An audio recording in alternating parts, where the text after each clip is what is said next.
Assalamualaikum warahmatullahi wabarakatuh. Salam sejahtera bagi kita semua. Salam Om Swastiastu, Namo Buddhaya, salam kebajikan.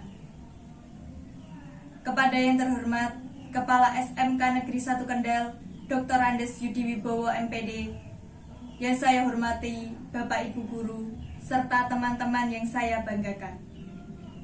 Pertama-tama, marilah kita panjatkan puji syukur kehadirat Allah Subhanahu wa Ta'ala yang telah melimpahkan rahmat serta karunia-Nya sehingga kita dapat berkumpul pada hari ini dalam keadaan sehat walafiat tanpa ada halangan suatu apapun. Tidak lupa salawat serta salam kita haturkan kepada Nabi akhir zaman, Nabi Muhammad SAW. Semoga kita termasuk umat yang mendapatkan syafaatnya kelak di yaumul qiyamah. Amin amin ya rabbal alamin. Perkenalkan, saya Siti Nurfaiza dari kelas 12 Perbankan Syariah yang akan menyampaikan pidato yang berjudul Kadar Volume Azan. Kadar volume azan sebaiknya dikeraskan atau dilirihkan. Azan merupakan seruan bagi umat Islam untuk melaksanakan sholat fardu 5 waktu. Azan merupakan ajaran Allah Subhanahu wa Ta'ala yang agung. Hadirin yang dirahmati Allah Subhanahu wa Ta'ala, namun miris sekali, akhir-akhir ini Indonesia telah ramai memperdebatkan kasus Meliana, warga Tanjung Balai, Sumatera Selatan, yang mengeluhkan volume suara azan masjid di dekat rumahnya. Setelah kasus itu muncul, banyak para ulama mengeluarkan pendapatnya. Lalu, bagaimana kita sebagai umat Islam dalam menanggapi hal tersebut? Setelah kasus ini muncul, Menak Yakut Khalil Kaumas, beliau diduga bikin gara-gara dikarenakan menerbitkan surat edaran mengenai azan. Dalam kasus ini, kita juga harus menghadapinya dengan cermat dan bijak. Terlepas dari berbagai kasus yang tadi, maka muncullah pertanyaan, apakah suara azan mengganggu masyarakat?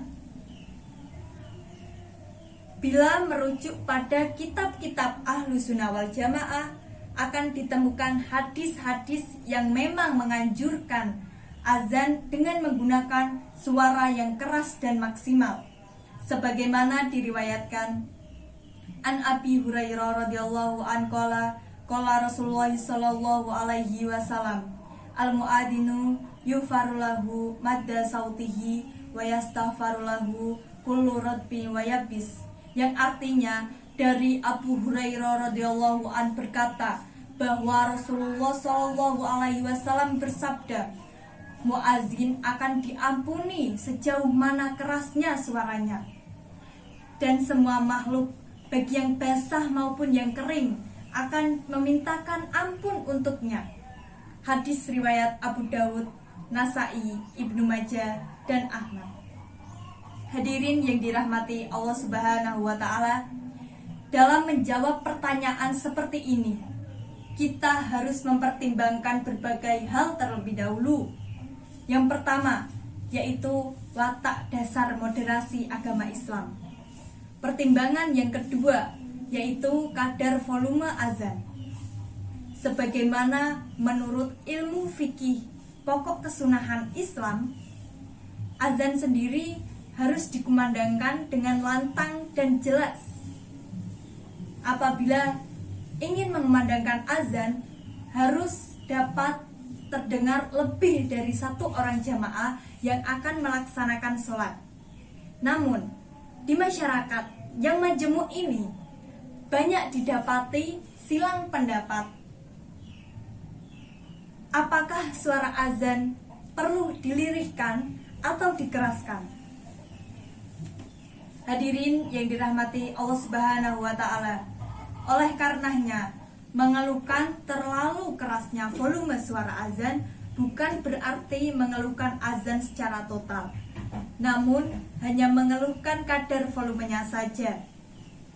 Kita hidup di Indonesia yang beraneka ragam, banyak sekali agama yang berada di Indonesia. Apalagi hubungan kita dengan non-muslim. Hubungan muslim dan non-muslim itu harus hidup secara berdampingan dan harmonis. Maka dari itu, mulai saat ini kita harus menjalin hubungan kerukunan antar umat beragama dalam kehidupan berbangsa maupun bernegara. Jangan hanya karena beda pendapat menjadikan kita menjadi terpecah belah. Namun dengan adanya perbedaan ini menjadikannya lebih indah. Seperti semboyan kita, yaitu Bhinneka Tunggal Ika, yang memiliki arti berbeda-beda tetapi tetap satu jua. Jadi kesimpulan pidato saya hari ini adalah suara azan harus keras dan lantang. Jadi azan tidak mengganggu masyarakat jika masyarakat itu dalam hatinya terdapat toleransi. Sekian pidato yang dapat saya sampaikan. Apabila terdapat kekurangan dalam penyampaiannya, saya mohon maaf. Wallahul muwaffiq ila aqwamit thoriq. Wassalamualaikum warahmatullahi wabarakatuh.